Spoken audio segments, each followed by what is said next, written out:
पिता और बेटी का प्यार। एक दिन एक लड़की ने अपने पिता से पूछा, पापा क्या आप कभी मेरी वजह से रोए हैं? उसके ऐसा पूछने का कारण यह था कि उसने कभी भी अपने पिता को रोते हुए नहीं देखा था। इस सवाल के जवाब में पिता ने कहा, हाँ, एक बार ऐसा कुछ हुआ था जब तुम्हारी वजह से मैं रोया था। यह सुनकर लड़की उस बात को जानने के लिए उत्सुक हो गई कि आखिर वह क्या बात थी जिससे उसके पिता को रुला दिया था। इस उत्सुकता में को शांत करने के लिए पिता वह किस्सा सुनाने लगा।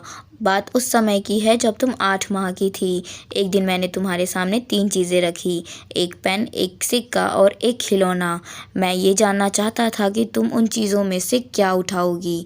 उनमें पेन बुद्धिमत्ता का प्रतीक था, सिक्का धन और खिलौना मनोरंजन का प्रतीक था। मैं ये सब एक जिज्ञासा के कारण कर रहा था।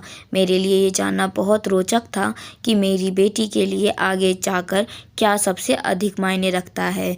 मैं तुम्हारे सामने बैठकर बेसब्री से तुम्हारे अगले कदम का इंतज़ार कर रहा था। मैंने देखा कि कुछ देर बैठकर तुम उन चीज़ों को देखती रही, फिर घुटने के बल चलते हुए उसकी ओर बढ़ी। जब मैंने तुम्हें आगे बढ़ते हुए देखा तो मेरी धड़कनें मानो रुक सी गई, लेकिन अगले ही पल तुमने उन सभी चीज़ों को अपने हाथ से एक तरफ हटा दिया और आगे बढ़कर मेरी गोद में चली आई। बस यही वो पल था जब मेरा दिल भर आया था और तुम्हारी वजह से मैं रो पड़ा था। यह किस्सा सुनकर लड़की की आंखों में आंसू आ गए। तो दोस्तों, इस कहानी से हमें पता चलता है कि बाप और बेटी का रिश्ता कितना अनमोल होता है, उन दोनों का प्यार कितना अनमोल होता है। तो दोस्तों, आपको ये कहानी उम्मीद करती हूँ पसंद आई होगी। मिलते हैं अगली वीडियो में अगली नई कहानी के साथ।